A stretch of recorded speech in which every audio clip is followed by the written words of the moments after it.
Hello and good morning. ঘুম থেকে উঠতে অনেকটাই লেট করেছি, তাই আর কি মায়ের কাছে রীতিমতো ঝাড়নও খেয়েছি। এই ঝাড়ন খাওয়ার সাথে সাথে তোমাদেরকে জানাই ওয়েলকাম টু তানুস লিটল হাব।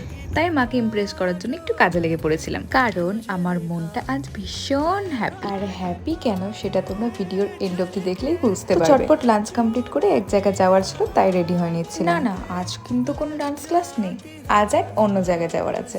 বাইরে যে এত রোদ করেছে, এখনই অবস্থা খারাপ, পরের যে কি হবে সেই ভেবে এখনই ভয় পাচ্ছে লিটারালি। তো চলে এসেছিলাম স্টেশনে। না না, আমি কোথাও যাচ্ছি, আমি এসেছিলাম আমার খুব কাছের দুজন মানুষ, তাদেরকে আমার বাড়ি নিয়ে যেতে। হ্যাঁ, আমার দিদি আর এই যে পাপাই। চলো তাহলে এবার যাওয়া যাক। তো দেখতেই পাচ্ছ এখন আমরা বাড়ির পথে রওনা হয়ে গেছি। আর যা গরম পড়েছে, আইসক্রিম তো মাস্ট মাস্ট মাস্ট। আর কি, চলে আসলাম বাড়ি। আর একজন তো বসে পড়েছে আমার ল্যাপটপ নিয়ে। So yeah, that's it for today. See you on the next video. By.